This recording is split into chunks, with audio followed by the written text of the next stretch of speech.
ഇവിടെ ഒരു മോഡല് ഒരു പണക്കാരനോട് ഇഷ്ടത്തിലാവുകയും അവർ ഒരുമിച്ച് ജീവിക്കാൻ തുടങ്ങുകയും ചെയ്യുന്നു. എന്നിട്ട് അവൾ അവളുടെ ജോലിയൊക്കെ ഉപേക്ഷിച്ച് ഇനി ഈ പണക്കാരനൂടെ സുഖമായിട്ട് ജീവിക്കാമെന്ന് തീരുമാനിക്കുന്നു. പക്ഷെ ചെന്ന് പിറ്റേന്ന് തന്നെ അവൻ വൈഫിന് വേണ്ടി താജ്മഹൽ അല്ല പണിയുന്നത്, ഒരു അലമാരയാണ്. ഇത് കണ്ട് അത്ഭുതപ്പെട്ട അവള് ഇത് എന്തിനാണെന്ന് അവനോട് ചോദിക്കുന്നു. അപ്പോഴേക്കും മോൻ പറയാണ്, നീ ഇനി മുതൽ ഇവിടെയാണ് ഇരിക്കാൻ പോകുന്നത്, എന്നിട്ട് നിന്റെ കാര്യങ്ങളെല്ലാം ഞാൻ നോക്കും, എനിക്ക് വർക്ക് ചെയ്യുമ്പോൾ പോലും നിന്നെ കണ്ടുകൊണ്ടിരിക്കാലോ എന്നൊക്കെ പറയുന്നു.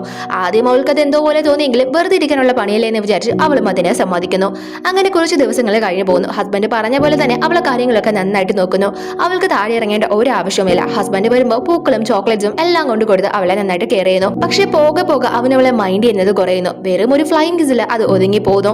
അവൾ എത്രയ്ക്ക് അവനെ ഇംപ്രസ് ചെയ്യാൻ നോക്കിയിട്ടും അവനൊന്നും ശ്രദ്ധിക്കുന്നില്ല. എന്തിന് അവന്റെ വർക്കിംഗ് സ്പേസ് വരെ അവൻ അവിടെ നിന്ന് മാറ്റുന്നു. അങ്ങനെ വർഷങ്ങൾ അവളുടെ ഹസ്ബൻഡിനെ സന്തോഷിപ്പിക്കാൻ അവൾ അവിടെ തന്നെ ഇരിക്കുകയാണ്. പക്ഷെ ഇപ്പൊ അവള് ഷെൽഫിലിരിക്കുന്ന വെറും ഒരു ട്രോഫിയായി മാറുകയാണ്. കാരണം ആരും തന്നെ അവളെ മൈൻഡ് ചെയ്യുന്നില്ല. ഒരു ജോലിയും കളഞ്ഞ് ഇവനെ വിശ്വസിച്ച അവളിപ്പോ ആരായി?